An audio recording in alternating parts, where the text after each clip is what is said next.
Hey,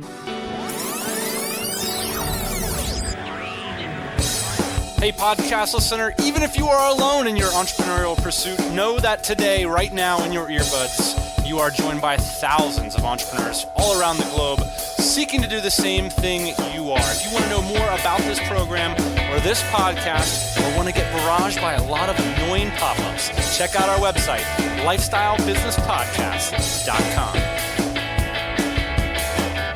Yeah, buddy, it's Thursday, and that means it's time for another Lifestyle Business Podcast where we believe building a business is the ideal way to create more freedom and opportunity for you, your family, and those around you. Today I am joined, as is per the usual, by my captain, my co-host, a man who puts the NAS into business. How you doing, Ian? Word up. Yeah, good to have you, man. If you guys don't know about us, we are two pretty normal business dudes. We're not full-time podcasters or internet marketers. The unfortunate responsibility of having to run a real business, and once a week we get together to talk about how that's going for us.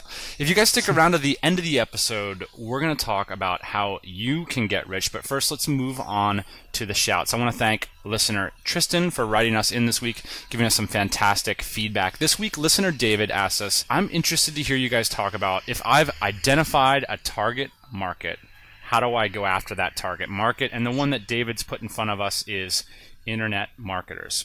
Well, it's a pretty broad question, David, but I just want to say something sort of in general about how you frame up the idea of what a market is. You know, it's not really effective to call a market internet marketers. I mean, those are a group of people, but you don't really have a business that focuses on internet marketers. The way I frame up markets is by cash flows. So find a specific place where internet marketers spend money, and that's a market. So one example I would say would be like Market Samurai is a huge tool for internet marketers. That's a market because the people who've bought Market Samurai, there's a cash flow there. So what you want to do as a business person is you want to identify pre-existent cash flows, and you want to sort of plug your product or service into them. So one way to do that is you could say, well, the customers of Market Samurai are a market. They're one of my target markets, and I want to provide consulting to them. So where are those customers? Well, they're probably hanging out at the Market Samurai blog, or they're maybe on the Wickedfire forum talking about the keyword Market Samurai. David, my approach here is a little bit more meta, which is to say, don't think of markets as so general. Think of markets as cash flows of people who are demonstrated buyers of certain kinds of products or services. Does that make sense, Ian? Totally makes sense. So like another example might be like dog owners. Like dog owners is like too broad of a market, right? Right. But if you start to look at dog owners that buy a certain brand of food or a certain kind of collar or bowl, then that's a specific target market with cash flow. Yes, and the distinction there that you pull out that makes sense for me is that being a dog owner doesn't indicate any buying behavior. So you can't really target it that well. So instead of talking about sort of a genre of people, talk about cash flows and buying behaviors. And that sort of segs into our meat and potatoes.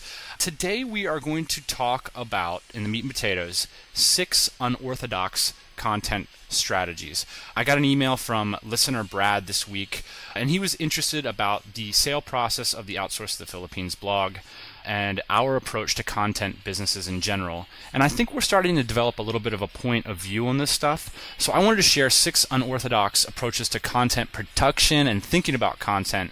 We do rack a little bit against blogging just for the sake of blogging, and I do think that there's huge opportunity in content. We want to just talk about some of our thoughts on that. So thanks, Brad, for giving us the inspiration to get started on this episode. Ian, did you get a chance to read the post we put up at the Tropical MBA last night about the sale process for the Outsource to the Philippines blog? Absolutely, man. I tweeted it. I don't tweet anything I don't read. I love your approach to Twitter. That was successful. You know, I couldn't be happier about the way things are going with that handover and the transaction. And it's inspired me to start another content business with the Tropical MBA guys here in Bali. We're not going to reveal the niche yet, but we will eventually. And it's a really exciting market. In fact, it's one that you identified with your, spidey sense for niches. What's so appealing about this niche for you? Just to step back for a second and talk globally, like what are you looking for when you see a great niche? Yeah, this is a really exciting niche. I'm super stoked to get in this, maybe more so than any of the other ones. just because it's brand new to us actually. So usually what I look for is like some kind of prior experience in the niche. So far our niches have come from things that we might have had like jobs previously in or expertise in.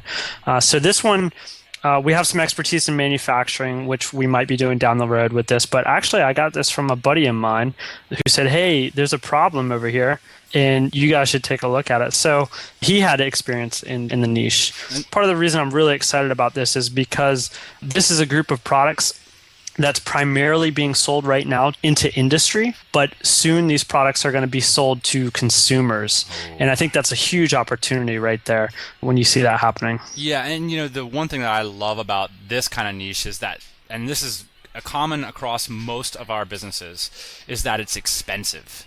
And I love expensive products, number one. And this is something that's not shared. And this is huge for me as a blogger, as a creative person. These new products that we're getting into, they're products that people want to talk about. And that gets me pumped up. A lot of our industrial niches, I mean, it's a big eye roll to come up with interesting content, interesting ways to engage potential customers because nobody cares. Nobody wants to talk about boring industrial products. Yeah, that's true. But we did come up with one thing one time, and it got us on the front page of Autoblog. Pretty amazing. But that's a good story. A story for another time. So let's talk about these 6 unorthodox content strategies that we are going to employ for our new content-based business. And one quick thing, let me just take one more step back. I am so pumped up about content business, especially in relation to geo arbitrage, because I think that there's an opportunity, and you're seeing this with the Tropical MBA, of people who want to have more lifestyle, location, independent type careers. I do think that there's opportunities to base really smart people in lower cost parts of the world to generate high-end content. So one of the ideas I've been spitballing is, wouldn't it be great to develop a private label rights content business that, say, creates high-end slideshow movies for content farms, and you could just pump out 25 movies per employee per day. These are the kinds of business models that are sort of interesting and that's sort of opening up. But anyway, I've got a lot of ideas like that, so I'm just putting it out to the audience in case you've got an idea like that. Do email me. Our first strategy is focusing on one domain and using an RSS plus page theory. So this is a weird way to say there's 2 different kinds of content that I see happening on a content-oriented blog-based business. First is like your social content. That's content that goes out to your subscribers. You want to keep that separate from SEO content, which is more traditionally like Mahalo type stuff, like Spam Farm. See, you don't want to only have social content that goes out to your subscribers on your blog because you want to be answering specific long-tail queries for people. Let's say you're putting up a site for DSLR cameras, say a Canon D5. You want to have a piece of content on your site eventually that serves big Canon D5 markets. Say, how to find a Canon D5 in Detroit, or how to find a Canon D5 in Indonesia. You're going to want to have a page on your site that serves those long tail searchers eventually, if possible. But you're not going to want to put that stuff out to your feed. What you're talking about here is when you go to a site, right, and there's got all these like long tail key terms on the front page, and you think, what is this? It's spam. And what traditionally the approach that people would take to this site, publishers, was they would develop sort of a fleet of gray hat sites that would serve this purpose, and then they'd have their sort of central site that was like the legit one. Well, the approach that I'm going to be taking is different, which is I'm going to have 2 tiers of content on the site, and none of it's going to be gray at all. They're going to be. It's just a question of whether it goes out to your feeds, the people that are really passionate about following your entertainment content, or whether that's just going to go to a category that's exempt from the RSS technology, so that those things aren't going out to the subscribers and basically causing them to be uninterested in the site. I mean, if we're publishing 20 articles a day that are essentially focused on long-tail key terms, you certainly don't want to send that out to your subscribers. But on the other hand, we want to have that on the site to serve search users. And so that's the approach that we're going to take with this next content business. Yeah. Just so I can understand too, is there a scenario where you would have these 2 different categories of content on different sites or different servers? Yeah, I think if your intention was to spam use other people's copyrights. This is a very common thing to sort of like hijack. If I want to sell Sony cameras, maybe I start using Sony and all my branding and domain and stuff. I would say if you want to do gray hat stuff, the industry standard now is to make sure that you put your gray hat sites on a whole different IP system. And I don't really know how to do that because we haven't quite taken advantage of that kind of stuff yet. But certainly we can help listeners get on the right path if they want to do that kind of stuff. Those kinds of strategies, Ian, really rely on people being clever. You have to take an inventory of who you are and what your strengths are. And for me, I'm not a particularly technically clever person. I'm more of a consistent, I'll be there every day working hard, like making good content. And so I think building a great website for a person like me is the best strategy. Now, if you're a clever hacker and technically savvy person, maybe you need to have a fleet of crazy IP addresses, weaving them together like the Matrix and stealing other people's link juice. But I just can't advocate a strategy like that because I can't pull it off. Does that make sense? My number 2 strategy is a mindset strategy. I like to think of my content on any given blog as a circle. And this is the way I thought. I'll use the Outsource to the Philippines blog as an example of a successful blog sale. I mean, we sold that blog for 5 figures. We could have sold it for much, much more. And there's no question that the blog that we're creating starting this week is going to be worth way more. I'm hanging out with a lot of British people lately. Way more than hip-hop, way more than our last blog was worth. So how I think about this is basically every piece of content that you create will always solve the same central issue. Your blog solves one core problem. That outsourcing blog solved this problem. How do I outsource my business to the Philippines? So that's the center of the circle. And the great thing about the circle imagery for me is when you think about your way into that problem, there are infinite ways in. So that's a way that you can keep the content generation process interesting to you. Because, hey, even though every blog post talks about how to outsource the Philippines, you can get there a million different ways. And that might be the experience that you had that day. That might be whatever's interesting you at the moment. Like on the Philippines blog, for example, I wrote about my travel.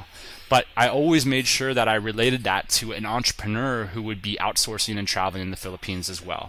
So I think that that's a way that you can visualize the content creation process so you can stay motivated even though you're answering very narrow, commercially viable problems. So 2 things here. The center of your circle being outsourced to the Philippines, right? So outsourced to the Philippines is a valuable thing for people. People are willing to pay money for that. And Yes. B, an interesting topic. So I think you've got to have kind of a mix of those two. It has to be something interesting, but it also has to be something that's worth some money. They're at the epicenter.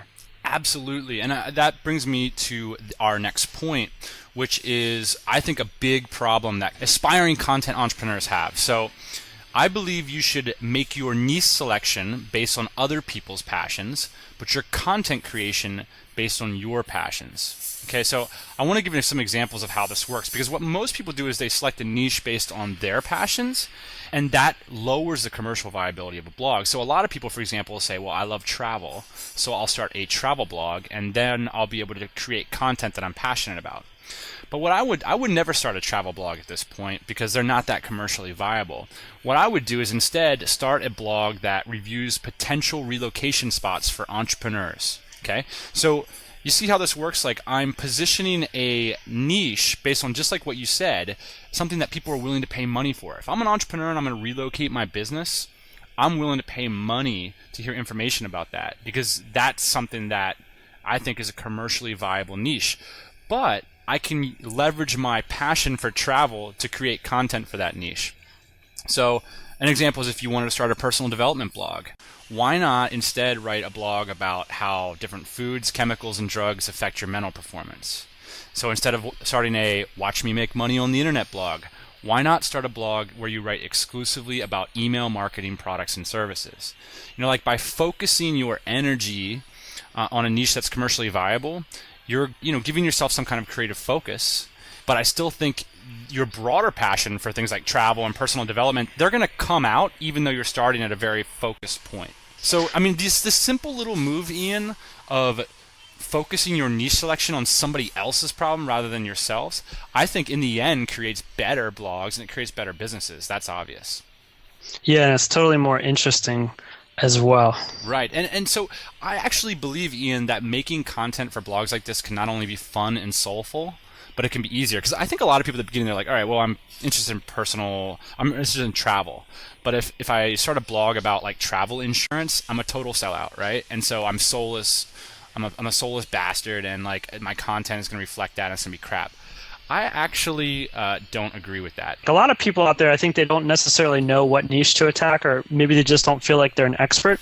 I think this approach too can help you become an expert. So if you're interested in travel, and then you start to pick up on travel insurance, blog about that for 2 or 3 years, and before you know it, you're going to become the expert on travel insurance, and then you're going to become an expert. People are going to come to you. They're going to give you money. So I think this approach can lead to expertise as well. That's so true. And think about your content circle. If your center of your circle is how should I select, or what travel insurance should I select?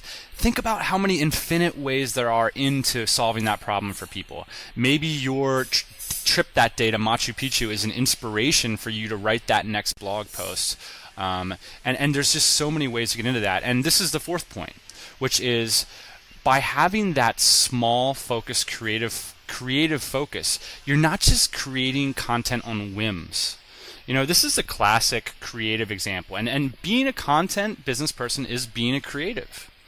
Rules that apply elsewhere apply here too. It's a classic example of, as a songwriter for me, if you walk me into a big fancy $45,000 studio with big mixing boards everywhere, I'm going to sit there for 6 months, and a lot of times you'll come out with something worse than if you just recorded a simple demo on your computer. I've had this experience happen so many times. It's like if you limit the tools that are at your disposal, sometimes the art becomes better. And you see that with bands like the White Stripes, who, cut things back in order to become more creative. And I think the same thing could happen, Ian, is if I went to a personal development blogger out there who just wakes up in the morning and is like, well, what am I thinking about today? What if I took that blogger and made them focus on the same thing every day? How do you think the results would change? And do you think they could potentially become a better thinker in the end? I mean, that's the interesting thing, Ian. If you're focused on solving discrete problems, your content can end up being more useful, which makes it be more interesting, which then moves you along further. And like you said, that's the path to expertise. Right. I totally agree with this idea. I published my first article the other day over at the Tropical MBA, and part of the reason why I think it was successful was because it was based on my personal experience. I've sat down so many times and tried to just write articles for the sake of writing articles, and it never works out for me. Yes. I have to have some kind of anchor, So I think this is kind of along the same lines. Absolutely. Let's talk about number 5. This was a huge coup for us on the OTTP site. So on the Outsourcing the Philippines site, we made over $200 a blog post, which is incredible, especially given how we created some of those blog posts. So let's talk about number 5, which is inventory your market's problems and batch the responses. This is particularly effective with podcasts. So what we did way back in January was we thought about our target market, the people who wanted to outsource the Philippines, and we asked ourselves, what are 10 problems that these people would like to solve? So we sat there for about 20 minutes, and it was really easy to come up with these problems, right? Do I need a visa to visit the Philippines? What's the best way to manage my employees? What's the best bank to use to transfer the money? And it goes on and on and on.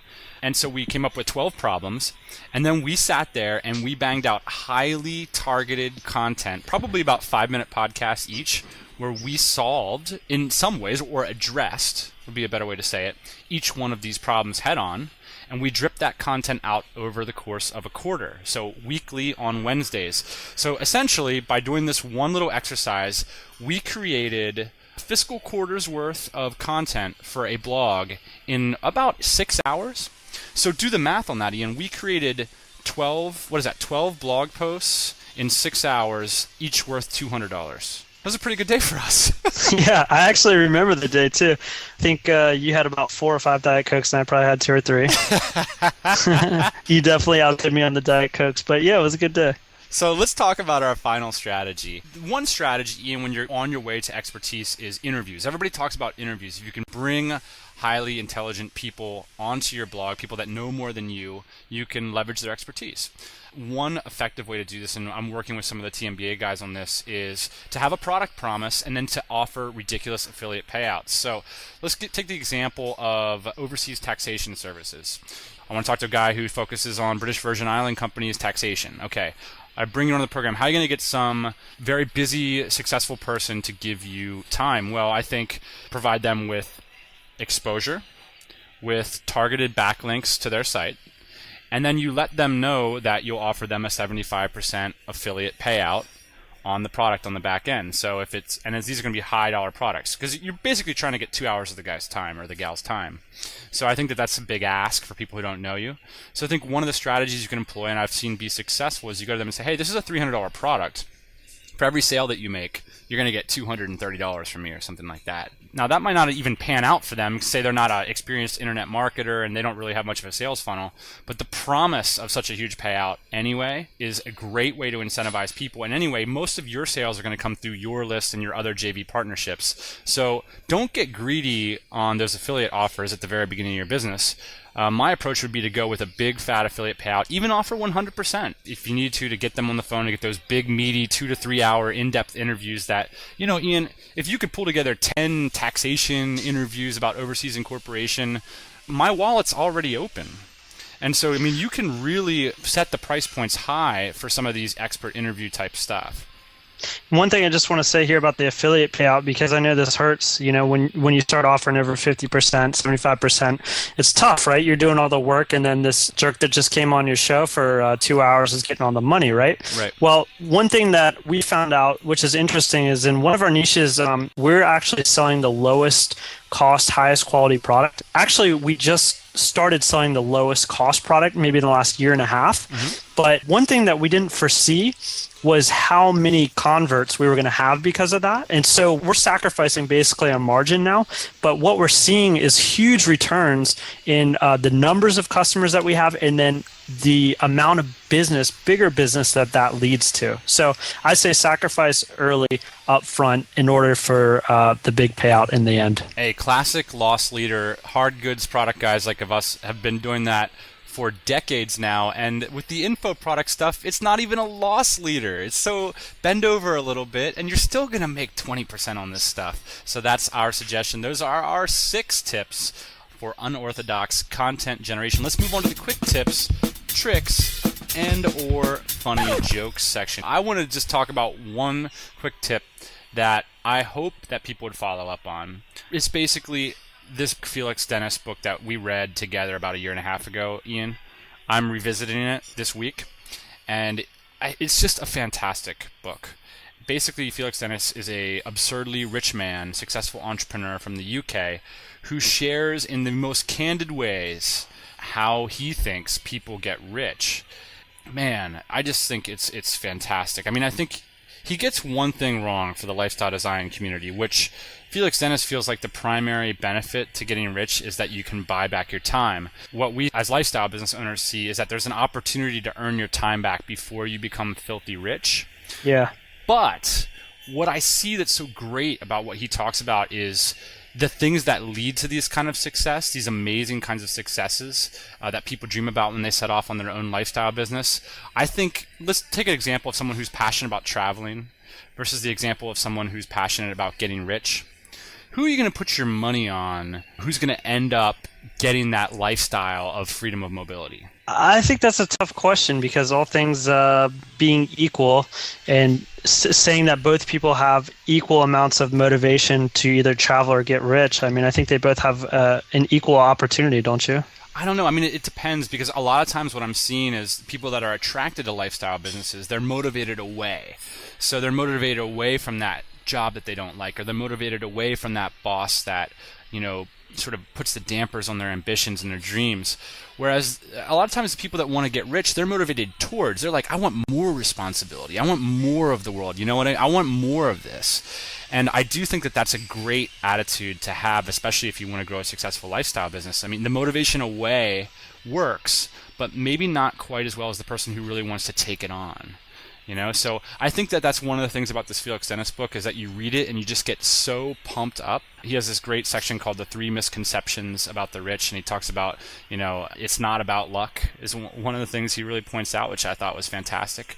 And he's really frank about, what it takes, what it takes in terms of being a little bit of a shit is one of his claims. Yeah. Having a thick skin, having tunnel vision, having an absurd tenacity, and even if you're not going to end up being a little bit of a shit, like me and you might be, Ian. Unfortunately, I do think that reading this book would give you a great insider's front row perspective on what it's like to have an incredible amount of business success and responsibility. And at the very minimum, it'll get you a little pumped up. Yeah, thanks for that, Dan. I'll be rereading that too. I think that was one of my favorites a few years ago. Absolutely. So if you do get pumped up, we suggest you use that energy to go make a cold call. And we will join you next week, as is per the usual now. We're sticking to it, Ian. Thursday morning, 8 a.m. Eastern Standard Time. Thanks for joining us, guys. Booyah. Hey guys, and one timely quick tip I want to add on to the end here about taxes for overseas expats. This is relevant up until the end of the month here, so be sure to listen in. David McKeegan here from Greenback Expat Tax Services. Just wanted to let everybody know that if you've got any offshore accounts, either business or personal, that you have not been reporting to the IRS, the Offshore Voluntary Disclosure Program ends on August 31st. So you still have 1 week to get yourself sorted with the IRS, get your accounts reported. If you have questions, check out our blog at greenbacktaxservices.com.